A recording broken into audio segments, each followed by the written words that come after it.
여러분, 오늘 영상은 설명부터 하지 않겠습니다. 이 물건 제발 낙찰만 받으십시오. 현재 이 건물에 전세 보증금이 총 33억 3천만 원, 매달 들어오는 월세가 263만 원입니다. 그런데 이 물건의 최저 입찰 금액이 얼마냐고요? 22억 6천만 원입니다. 계산 복잡하게 할 필요 없습니다. 전세 보증금만 놓고 봐도 11억 원이 남습니다. 다시 말씀드리겠습니다. 운영 잘하고 계산 잘해서가 아닙니다. 낙찰만 받으면 돈 버는 구조입니다. 그럼 위치가 어디냐고요? 서울 마포구 망원동입니다. 이 동네에서 다가구 주택 하나가 전세 33억을 끌고 있고 가격이 22억이라면 더 이상의 설명이 필요하겠습니까? 그래서 오늘 영상에서는 이 물건의 대항력은 어떤지, 살아있는 권리는 어디에 숨어 있는지, 과연 계산처럼 돈이 되는 물건인지 하나씩 확인해 드리겠습니다. 먼저 기본 정보부터 확인해 보겠습니다. 사건 번호는 2024타 경우만 864, 매각기일은 2026년 2월 3일 오전 10시 서울서부지방법원에서 진행하는 물건입니다. 소재지는 서울특별시 마포구 망원동 424-15번지, 물건 종류는 다가구 주택입니다.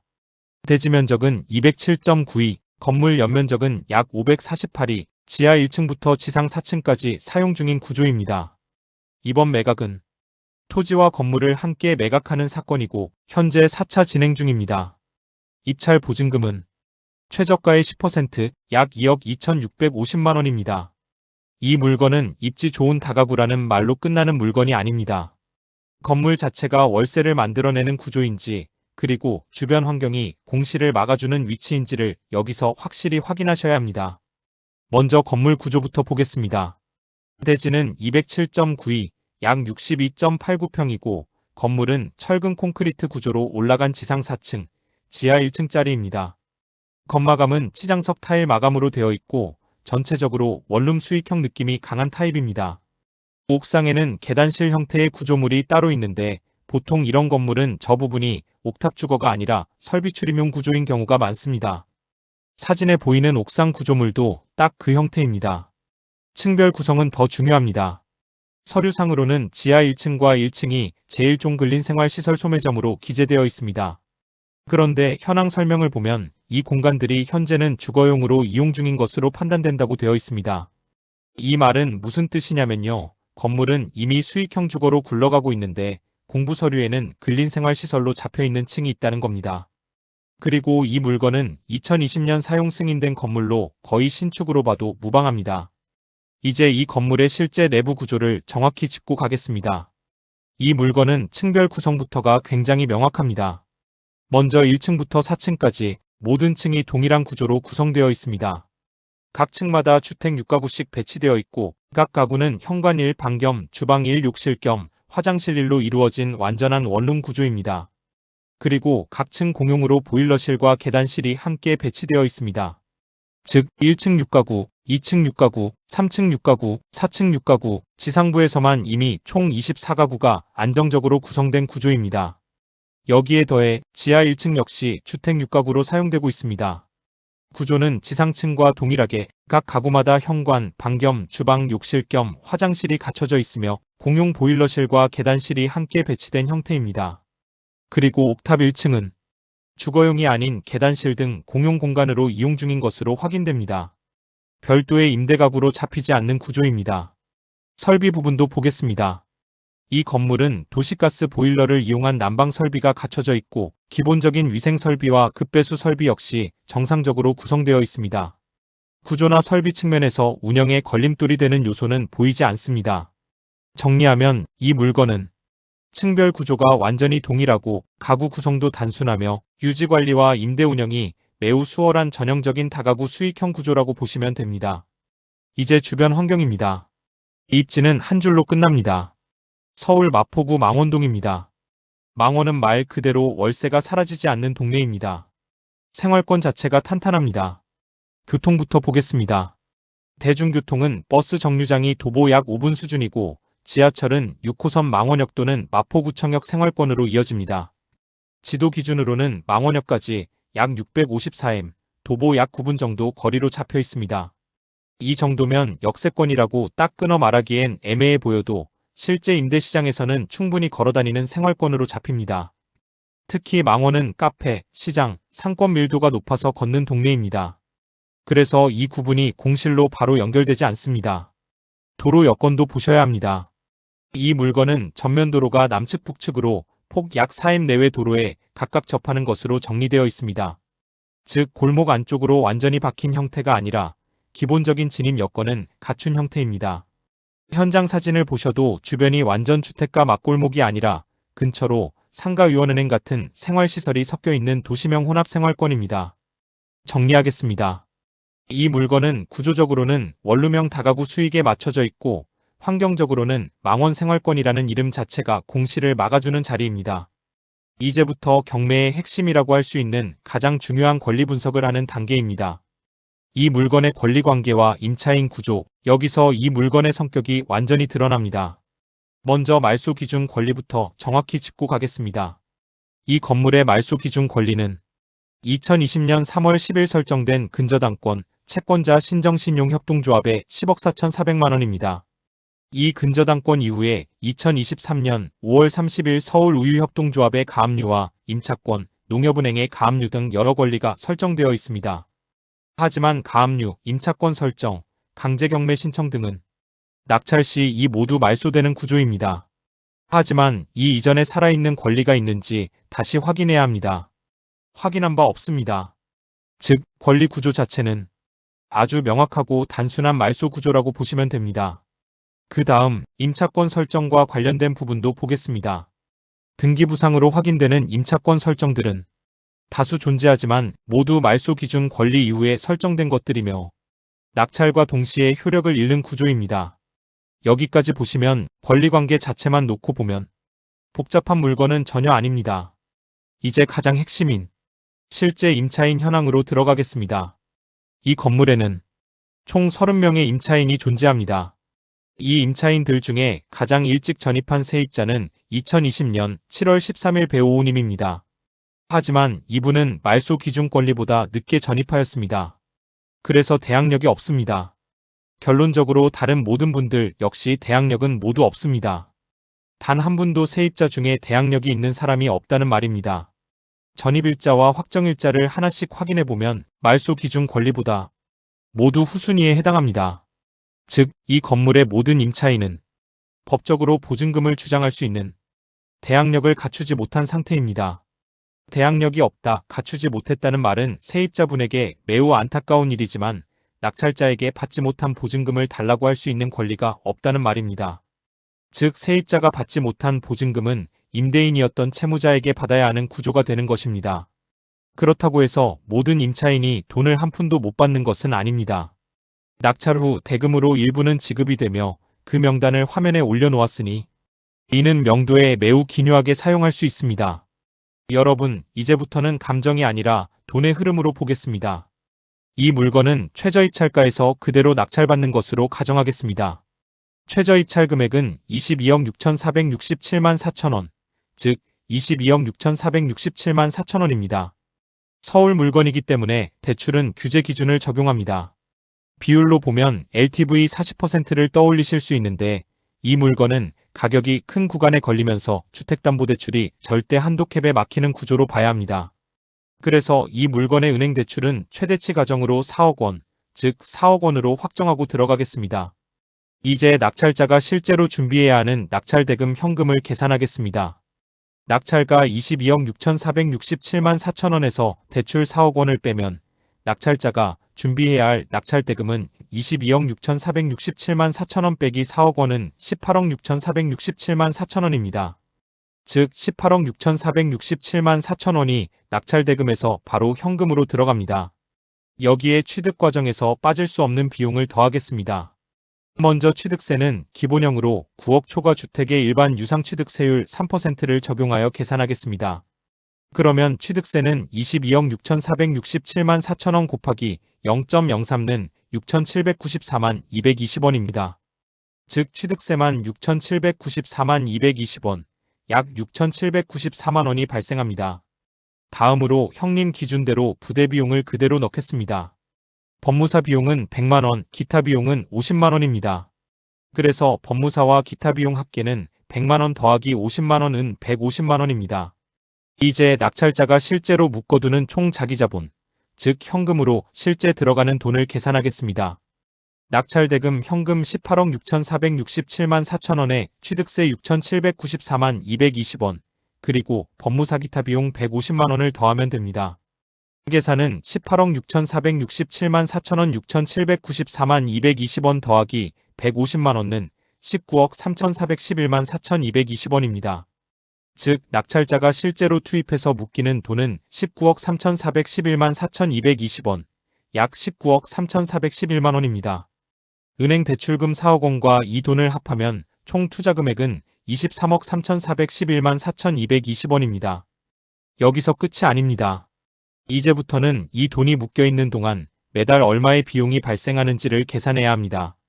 형님 기준대로 은행 대출 이자는 연 4%, 그리고 자기자본의 기회비용도 연 4%로 똑같이 적용하겠습니다. 먼저 은행 대출 이자부터 보겠습니다. 대출금은 4억 원이고 연 이자율은 0.04입니다. 그러면 연간 이자는 4억 원 곱하기 0.04는 1,600만 원입니다. 월로 환산하면 1,600만 원 나누기 12는 133만 3,333원입니다. 즉, 은행 이자는 매달 133만 3,333원이 나갑니다. 다음은 자기자본의 기회비용입니다. 자기자본 투입금은 19억 3,411만 4,220원이고 기회비용 이자율도 연 0.04로 보겠습니다. 그러면 연간 기회비용은 19억 3,411만 4,220원 곱하기 0.04는 7,736만 4,568.8원입니다. 이 값은 원 단위로 정리해서 7,736만 4,569원으로 잡겠습니다. 월로 환산하면 7,736만 4,569원 나누기 12는 644만 7,047원입니다. 즉, 자기자본 기회비용은 매달 644만 7,047원입니다. 이제 은행이자와 기회비용을 합쳐서 이 물건이 매달 부담하는 시간 비용을 보겠습니다. 연간 합계는 1,600만 원 더하기 7,736만 4,569원, 은 9,336만 4,569원입니다. 월간 합계는 133만 3,333원 더하기 644만 7,047원은 778만 380원입니다. 정리하면 여러분, 이 물건은 최저입찰가 22억 6,467만 4천원에 낙찰받고 대출을 4억 원으로 잡았을 때 낙찰자가 실제로 투입해서 묶이는 돈이 19억 3,411만 4,220원입니다. 그리고 이 돈이 묶여있는 동안 은행이자와 기회비용을 합친 시간 비용이 한 달에 정확히 778만 380원이 발생하는 구조입니다. 여러분, 이제 이 물건의 진짜 핵심, 임대 보증금이 실제로 어떤 일을 하는지 확인해 보겠습니다.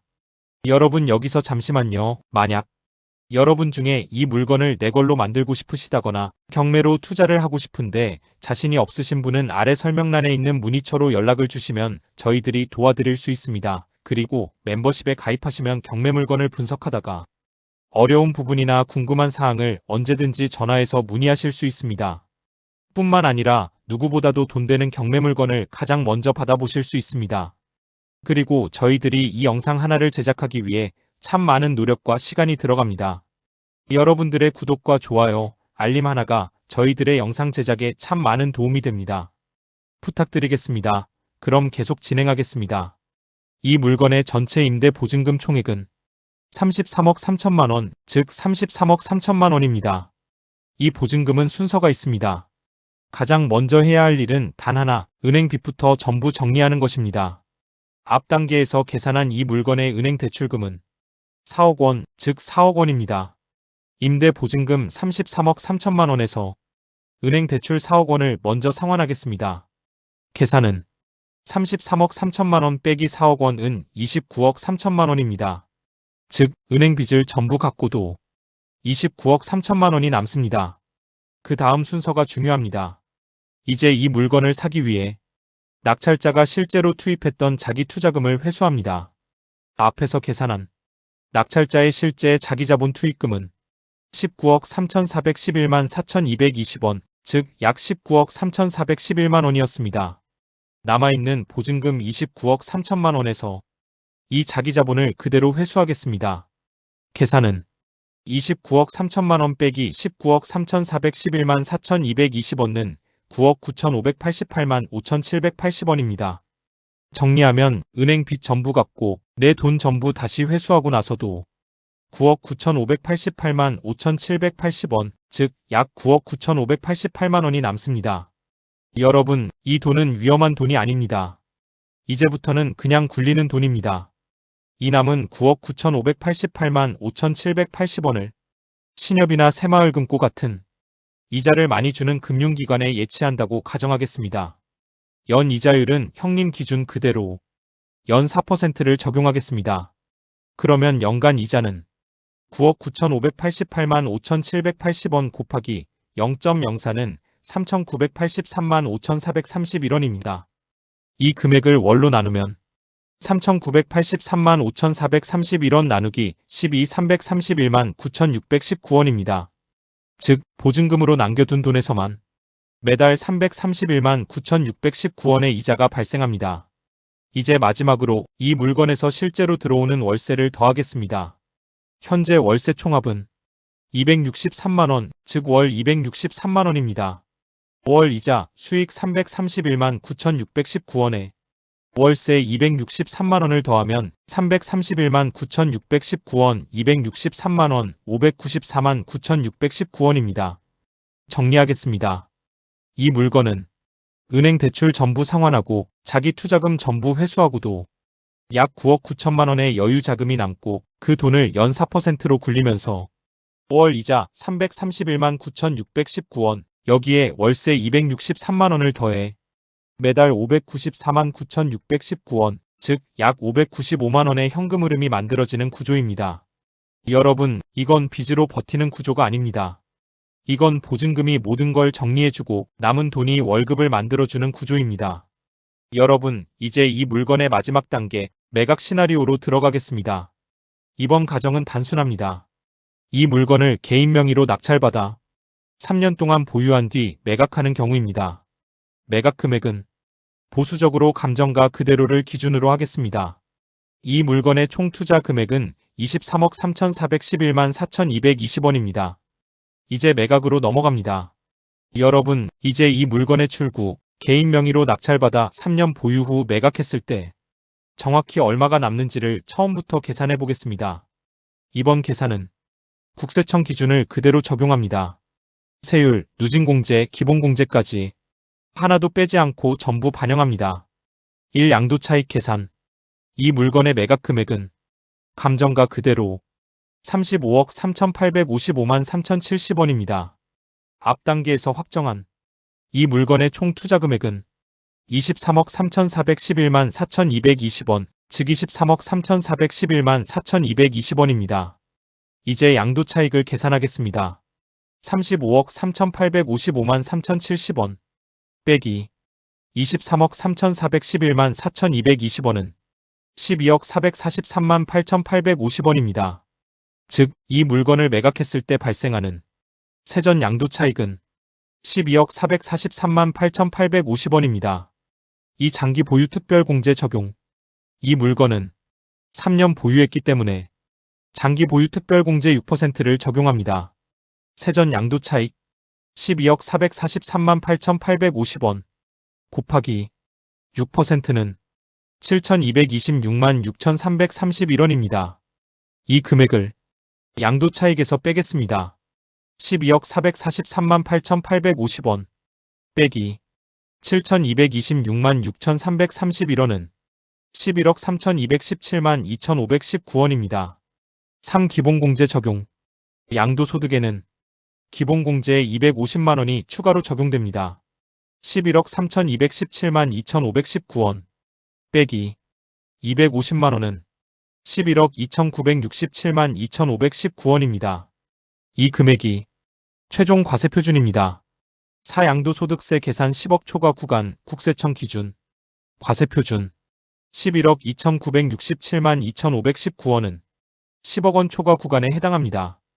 이 구간에는 양도소득세율 45%, 누진공제 6,540만 원이 적용됩니다. 계산하겠습니다. 11억 2,967만 2,519원 곱하기 45%는 5억 835만 2,634원입니다.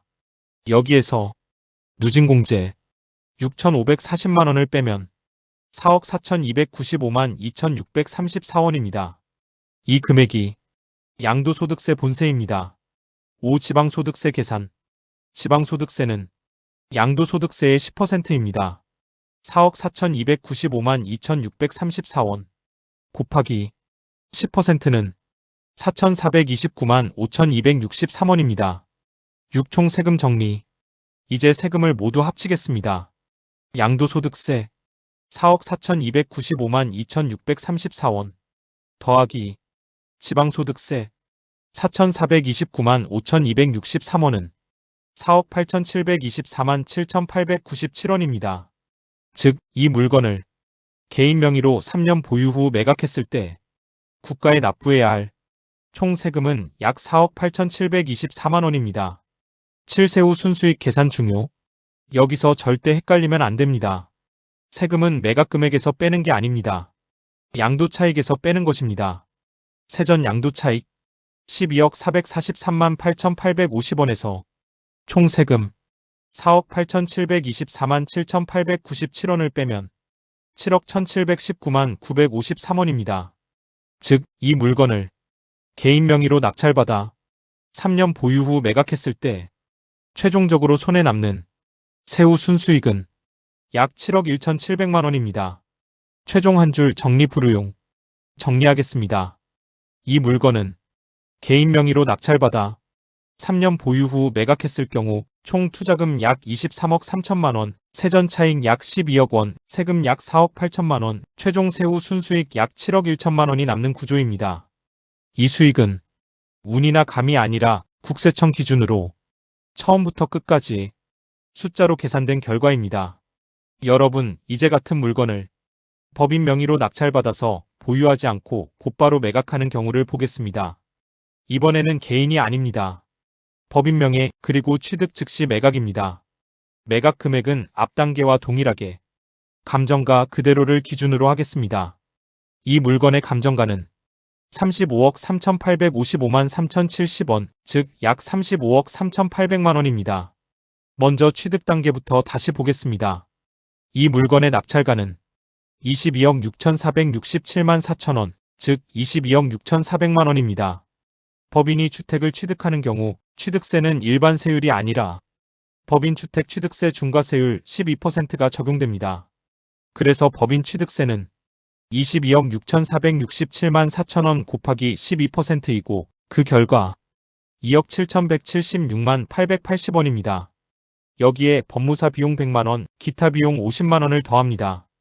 따라서 법인이 이 물건을 취득하는 데 들어간 총 취득원가는 낙찰가 22억 6,467만 4천원에 취득세 2억 7,176만 880원, 법무사 비용 100만원, 기타 비용 50만원을 모두 더한 25억 3,793만 4,880원입니다. 이제 바로 매각으로 넘어가겠습니다. 매각 금액은 35억 3,855만 3,070원입니다. 매각 금액에서 법인의 총 취득원가 25억 3,793만 4,880원을 빼면 세전 매각 차익은 10억 61만 8,190원입니다. 이제 가장 중요한 법인세 계산으로 들어가겠습니다. 법인세는 한 번에 퍼센트를 곱하는 세금이 아니라 구간별로 나누어 계산하는 누진세입니다. 먼저 차익 10억 61만 8,190원 중에서 앞에 2억 원, 즉 2억 원까지는 법인세율 9%가 적용됩니다. 그래서 이 구간의 법인세는 2억 원 곱하기 9%이고 그 결과 1,800만 원입니다. 다음으로 2억 원을 초과한 나머지 금액을 보겠습니다. 전체 차익 10억 61만 8,190원에서 2억 원을 빼면 초과 금액은 8억 61만 8,190원입니다. 이 금액에는 법인세율 19%가 적용됩니다. 그래서 초과분 법인세는 8억 61만 8,190원 곱하기 19%이고 그 결과 1억 5,211만 7,456원입니다. 이 두 금액을 더하면 일반 법인세는 1,800만 원 더하기 1억 5,211만 7,456원, 즉 1억 7,011만 7,456원입니다. 하지만 여기서 끝이 아닙니다. 법인이 주택을 매각하는 경우에는 일반 법인세 외에 주택 양도에 대한 추가 과세 20%가 붙습니다. 이 추가 과세는 매각 차익 전체에 대해 계산합니다. 추가 과세 금액은 10억 61만 8,190원 곱하기 20%이고 그 결과 2억 12만 3,638원입니다. 이제 일반 법인세와 추가 과세를 합치겠습니다. 1억 7,011만 7,456원 더하기 2억 12만 3,638원, 즉 3억 7,024만 1,094원이 법인세 본세입니다. 여기에 법인세의 10%에 해당하는 지방소득세가 추가됩니다. 지방소득세는 3억 7,024만 1,094원 곱하기 10%이고 그 결과 3,702만 4,109원입니다. 그래서 법인이 매각하면서 부담하는 총 세금은 3억 7,024만 1,094원 더하기 3,702만 4,109원, 즉 4억 726만 5,203원입니다. 이제 마지막으로 법인이 실제로 손에 쥐는 돈을 정리하겠습니다. 세전 매각 차익 10억 61만 8,190원에서 총 세금 4억 726만 5,203원을 빼면 법인이 즉시 매각했을 때 최종적으로 남는 순수익은 5억 9,335만 2,987원, 즉 약 5억 9,300만 원입니다. 여러분, 이렇게 철저히 계산하였다고 하지만 이 계산은 오직 주택이라 가정하고 계산한 것입니다. 이 물건은 지하층과 1층은 근린으로 되어 있습니다. 그래서 실전에서는 계산이 조금 틀립니다. 매각 시에는 반드시 전문 세무사의 도움을 받기를 권장드립니다. 이렇게 같은 물건이라도 법인은 취득할 때부터 취득세 12%를 내고 시작하고 매각할 때는 일반 법인세에 주택 추가 과세 20% 그리고 지방소득세까지 더해지기 때문에 회전은 빠르지만 세금의 무게는 상당히 무거운 구조입니다. 그래서 이 물건은 빠른 회전과 기회비용을 중시하면 법인, 세후 차익을 극대화하려면 개인, 이렇게 판단이 갈리는 물건입니다. 여러분, 만약 여러분들 중에 정말 이런 물건 나도 하나 하고 싶다 하지만 자신이 없다 하시는 분은 영상 아래에 있는 설명란에 연락처로 연락하시면 도움을 받으실 수 있습니다. 그리고 멤버십에 가입하시는 가입자분에게는 참 많은 혜택과 도움이 있습니다. 경매 공부 따로 하실 필요 없습니다. 그냥 전화해서 물어보시면 됩니다. 그리고 이런 물건을 조금 더 깊이, 조금 더 현실적으로 보고 싶으신 분들은 멤버십을 통해 추가 분석과 실제 투자 흐름까지 함께 확인하실 수 있습니다. 영상이 도움이 되셨다면 구독과 좋아요 한번 눌러주시는 것 다음 영상 제작에 큰 힘이 됩니다. 앞으로도 겉핥기 분석이 아니라 진짜 돈의 흐름을 보여드리겠습니다. 끝까지 영상을 시청해주셔서 너무 감사드립니다. 새해에는 여러분들의 가정과 행복이 가득하기만 하시고 항상 건강하시기를 기원드립니다. 다음에는 더욱 더 큰 돈 되는 경매 물건으로 다시 찾아오겠습니다. 감사합니다.